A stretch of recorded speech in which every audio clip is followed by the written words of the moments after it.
Hi everybody and welcome back to another Zoom tutorial. In this tutorial I want to have a look at the virtual makeup tool that Zoom offers and that we can use. So you can see I am in a Zoom call right now and I am already wearing a little bit of makeup, I must say. It's not a lot but a little bit, just so that you know.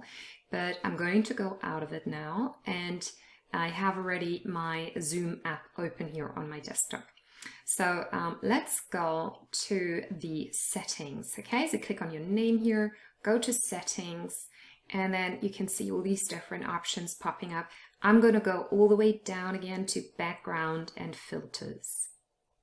So you can see my window here pops up with another video of myself. So we've got actually two now. It's just so you can see the different options. In my last video, I showed you how to change your virtual background. We're not going to do that today. We're going to go to the studio effects beta.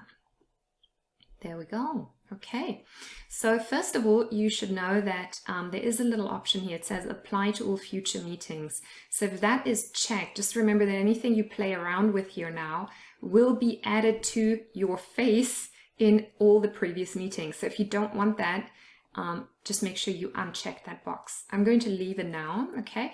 At the moment, it's all set to none. I'm going to start now with the eyebrows, okay? Just to show you a little bit what you can do. So there we go. This looks a little bit frightening. I just set it to black so you can actually see it. But of course, you can change the color here. I'm going to go to brown, and I don't want to have it quite as opaque. I want to move this, slide this down a little bit, okay? Because like with any makeup, you know, less is more. And I'm just going to click through these now a little bit, maybe a little bit more, so you can just see it a bit clearer. And you can see they change ever so slightly, okay? This one is a little bit more obvious. This one here, personally, I like that one, I think. If I make it a little bit stronger, you can see it even more. Exactly. Okay, I'm going to leave it like that, right? This is quite nice. Okay, no need for us to do our eyebrows, ladies. But of course, gentlemen, you can use it as well. Just play around with it. You can change the color here. I mean, you could even go all the way and, you know, if it's carnival, put some green eyebrows on if you want. You could click on here, and I'm just going to do this for fun and give myself some red eyebrows. You could actually change it to that as well if you wanted. Okay, but I'm going to go back to brown. Black is a little bit much for my face. I think that brown or that brown work very well. Okay, now the next thing is the section for moustache and beard. Now, it's not really applicable for me, but I'm going to show you nevertheless because I think it's quite a lot of fun. So here we go. We can choose the different types of beards and moustache.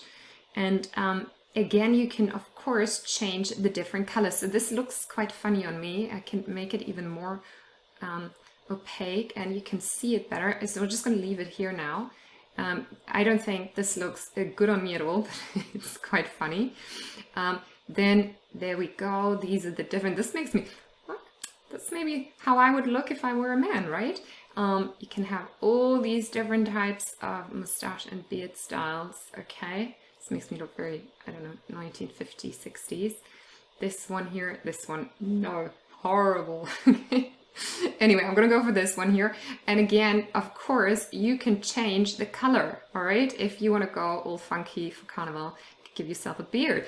Or if you're sharing a Zoom account with colleagues who do not know about this and you wanna play a little trick on them, you can put a green mustache or beard, click this, and they will never know what hit them when they go on Zoom. And you can see if I move around, it does follow me around. There's just no escape from this green beard, okay?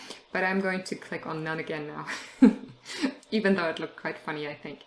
And then last but not least, we also have lip color. I think, again, this is quite handy. I'm not a huge fan of lipstick or lip gloss, although I think it looks great. I just don't like to wear it. So I think virtual makeup is perfect. So you can see I've already chosen this dark red. It's maybe a bit much for me. I could, it's on quite, like you can see if I go all the way down here, ooh, looks like something bit me. So I'm gonna go down again just a little bit, okay? Of course you could choose a different color that's quite nice and fresh. This one I quite like, or that one, okay? This is very dark. and I think I would look a little bit sick. I think if something's wrong with me.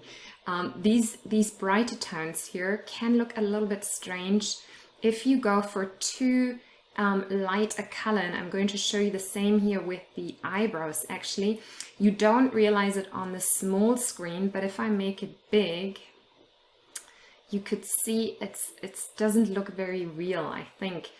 Depending also a little bit on your camera, so I would always say you can actually see the shape here. It's more obvious that it's not real makeup. So always compare it to your big screen as well, so you don't end up looking a little bit funny. So let's go back again here though to the Studio Better. Okay, so I'm going to go again to the one that I've chosen before. All right, I think it was this one here. Was this? No, I think I chose that one here. Just maybe slide it down a little bit. No beard or mustache. And then for the lips, I usually go for this color here and not too much. Okay, like that, for example. And then I'm just going to close it and I show you the end product. Okay, ta-da, it looks like this. So you might think, oh, it's not a big change. I don't think it was a huge change because I was wearing some makeup already and I actually was wearing some lipstick, but it is a little bit of a change. I think it's quite nice. It's fun. You can just try it out and see if you like it or not. And if you do, you can use it.